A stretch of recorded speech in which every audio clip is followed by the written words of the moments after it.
Well, it is Heritage Month, and some of the things we pride ourselves on are diversity and our traditional attire. This morning, we're speaking to Zyle Clothing Founder Phumzile Ntuli. Now, her brand specializes in designing and weaving colorful cultural blankets that tell stories about the art and culture of different tribes. Well, Phumzile joining us this morning with some of her models. Welcome, everyone, and thank you so much for coming in, Phumzile. So, what's your story? When did this idea start for you, and why this particular idea? Thank you for welcoming me. It started 2016 when I was actually at school studying clothing production. So I felt that there is a need and a demand for us as black people to own blankets or textiles. Okay, but your blankets are not just ordinary blankets. Each one has a different story. So tell us about the work that goes into a particular blanket and what your aim is when you're creating this. Yeah, for instance, the one that is at the back with the model, you can just turn that one, this one. It actually inspired by the Bandebele. That one, the yellow and red. It's inspired by the Bandebele, the Itzila. Which is the shiny neck piece that we normally wear.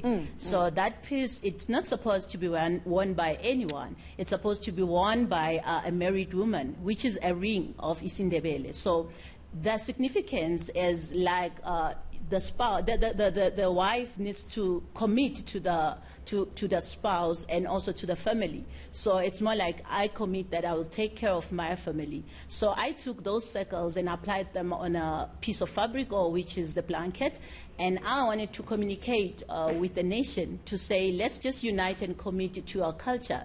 And the black and white strip that you see there, it symbolizes the races that we have in South Africa, which is like a unit. It makes it a unity blanket. So that's fantastic. I mean, such richness and such. It's not just just stories. There's so much more to it, to those actual stories. So I'm gathering now that you've created this. Anyone can wear these. It's not just the person who's married, the woman who's married. So anybody can buy these and wear them as a fashion statement, and no one will be offended. No, because it's just pure art. It is not like associated with customs and traditions, so anyone can wear it because it promotes unity. As you'll agree with me, we actually facing problems with the xenophobia and so forth. Yeah. So I'm trying to convey the message of love and unity towards our culture and us as a nation.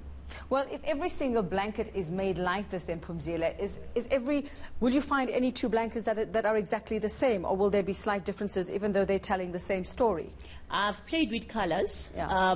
Which are actually primary colors and secondary colors. I name them natural colors. So I always change the colors in between just to enhance the beauty and the story. So how would you advise then that us who may not come from these particular cultures, if we want a blanket like this, do we wear it only during a specific time? Can we wear it as anything? Can I even just have a blanket, maybe hang it on my wall at home as a piece of art? What would be the best way to do this, again, without offending somebody and saying, oh, but you're using my culture for a particular reason? Like I said, that I designed this to promote unity. So it is actually designed for everyone. Even if you are Sotho or you are Shangani or you are Tsonga or you are Xhosa, you can wear this. It absorbs all the accessories of different cultures. So I designed it to absorb. Even the Africans, it is being absorbed here. Even the Indians, actually, I have lots of clients who are Indians. I was just going to ask. Yeah, they buy these. Adds lots of color as well to all of that. So yes. Would you include, though, Indian culture in some of your blankets, or like you say, others, not just African culture? Would you be able to do that? Is that something that you would do? I think I will have a look at that later on because I grab inspirations as per our 9 official languages. So it's like it's a journey, man. It can take me maybe 10 years to come up with all the blankets that are inspired with, by all the cultures that we have in South Africa. So mainly I would say when I design, like for now, I have designed the blanket that speaks to the Zimbabweans. So it's going to be worn by everyone because it absorbs also the accessories of any culture. So, but mainly the inspiration is from the ruins, it's from other stuff that are happening in Zimbabwe. So with the one that I just explained to you now. Do you design every single one, or do you have up-and-coming designers? Are you mentoring others? The whole idea, at the moment, I do the textile, which is the artworks that you see. The main idea, my focus was actually to do fabrics and create platforms for new upcoming designers so that they can do garments, which is the end product after the fabric it has been done or designed. All right, so it's blankets for now. Are there any other plans for you to branch out into other sort of bits of clothing, other bits of things that we could have in our homes, on our person? Yes, I'm busy with my summer range, which is going to be of a lighter texture, because now it's winter. So, but I'm not going to actually move this because there's a reason why I designed blankets. Blankets, they are being associated with black people so much. So we normally, there's no season for a blanket with us. So we use blankets all the time. So I'm not going to remove them, but however, I'm going to add the lighter textures and make sure that at least people, they feel comfortable for their day-to-day wear. So coming to another one, I'm going to do home, which I'm going to transfer the artworks that you see here to your vases, your lampshades, your carpets, and so forth. Yeah. Oh, I can't wait to see that. Now, you know, Phumzile, we have such rich culture in this country alone, so many of them in just this one little country of ours.